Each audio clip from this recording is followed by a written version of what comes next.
Well, good morning, sir.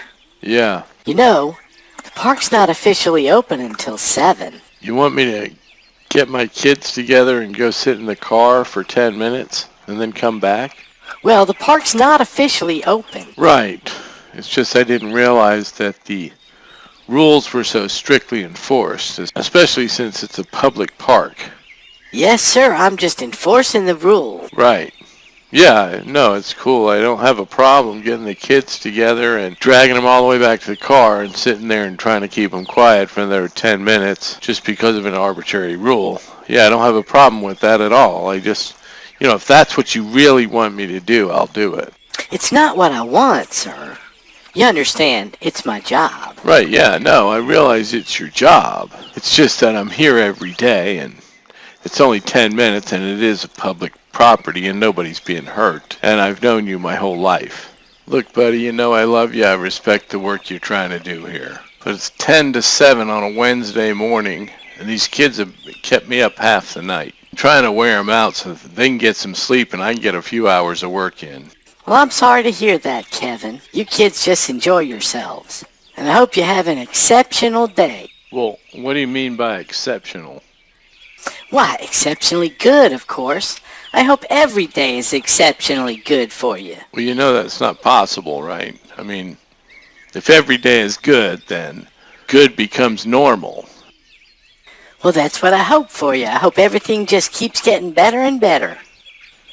Yeah, that would be great, but it wouldn't be exceptional. What is wrong with you?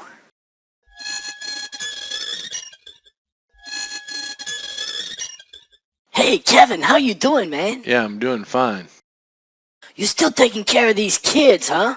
Yeah, Rico, they're my kids. I'm still taking care of them. Hey, you don't have to tell me, man. I got 13 of them. Yeah, but none of them live with you. You don't take care of any of them. Hey, man, I pay my child support. Kevin, man, you're in a rut, man. You need to get out of the house more. Why don't you come over this weekend? Linda'll be there. Linda, your sister? Yeah, man, you know Linda. Yeah, I know Linda. I've known her my whole life. Yeah, come on over, man. We'll have fun. We'll hang out. So I guess her husband left her again, huh? No, man, it's not like that. Come on over. We'll have fun. We'll just hang out. You know I'm still married, right? Oh, man, she ain't coming back. Just come on over. Hey, man, do you mind? My kids are right here.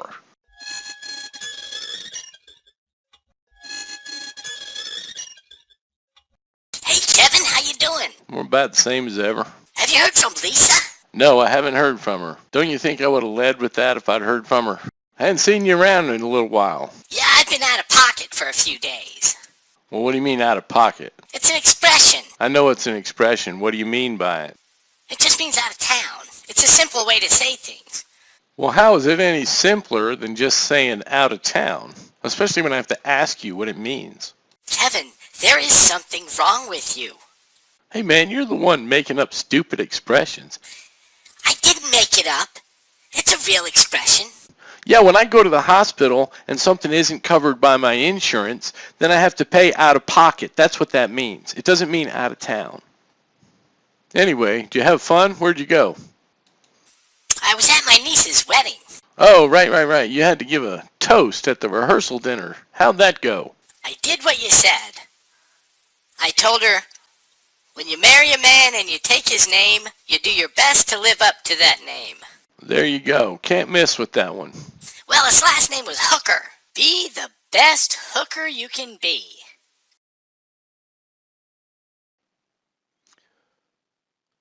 Huh. Well, I guess you can go wrong. Anyway, what are you doing this weekend? I'm supposed to be over at Rico's on Friday. Why don't you drop in?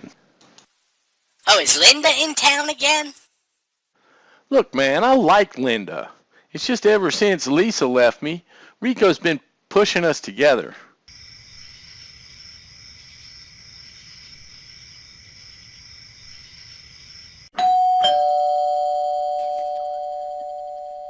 Linda! What? Hey, yo, Linda, get the door. Hey, yo, Kevin, man, thank you for coming. Come on in. Dinner's almost ready. Have a seat in the living room. I'll be right back. Yeah, I figured. Hey, yo, man, I told you it's not like that. Just wait in the living room. I'll be right back. Well, this can't be good. Well, hey, Linda, how you doing? Kevin, look at you. Yeah, look at me. Hey, tell me, do you believe in ghosts? Well, I try to be open-minded about things, but not really. I saw my grandma after she died. I guess you don't mean like a public viewing? No, like I went into her bedroom after she died, and a book just fell right off the shelf onto the floor. Could have been something. I don't know for sure. Well, let me ask you, when your grandmother was alive, did she often throw books on the floor? Not that I remember. You know, don't you think it's weird that ghosts are always like throwing shit on the floor and making noise and scaring people? Why don't they ever just fold the laundry? That would be nice, and nobody would be scared of them. They'd want ghosts around, you know? They're like, hey, here's that ghost that mops the floor, you know? The ghost that reminds me where my keys are. There's lots of things they could be doing to help us out, don't you think? You think my Nana should be mopping your floors? Well, I didn't say that, but wouldn't she always clean it up after you? Yeah, I miss her.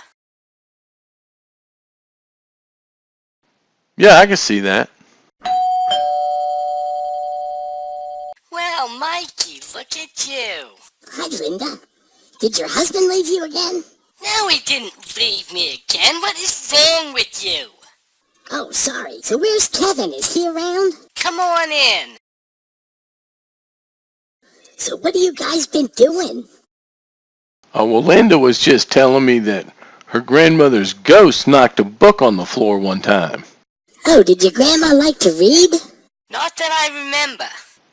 Oh, well, no wonder she's throwing books on the floor. When my grandpa died, it was a really hard time for us. I wore 3D glasses to his funeral, so it would look like he was coming right at me.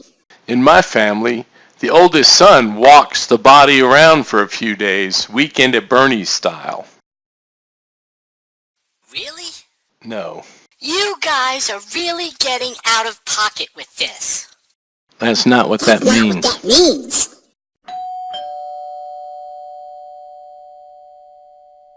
Jake, I wasn't expecting you till tomorrow. Guys, this is my husband, Jake. Hey, Jake, how you Are doing? you a pirate?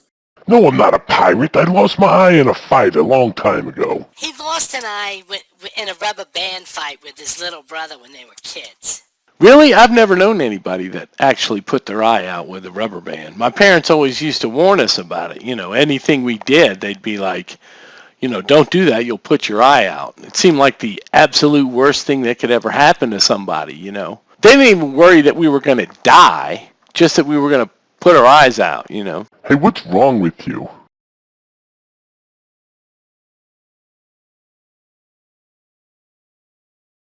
And how come pirates are always missing an eye and having hooks for hands and peg legs? What's up with that? You don't see cowboys and ninjas going around with parts just dropping off of them for no reason. You know, I never thought of it that way before. You're good people, Kevin. I like you. And I hoped you didn't come over here tonight hoping to hook up with my wife, because then I would have to kill you. No, oh God, no. Hey! What are you trying to say? Look, man, this is a small neighborhood. We all grew up here. We all know each other. If I ever showed any interest in her at all, don't you think she and I would have to talk about that for the rest of our lives? Yeah, you're probably right. Besides, I'm still married. Oh yeah, She's you're not still coming married. back, Kevin. Well, it was nice to finally meet you there, Jake. I know we haven't had dinner, but I'm guessing you two need some time alone. So why don't Mikey and I just head on out? Well, it's nice to meet you too, Kevin. And if you ever need anything, I'll always be out of pocket for you. That is not what that That's means. not what that means. All right, we're done here.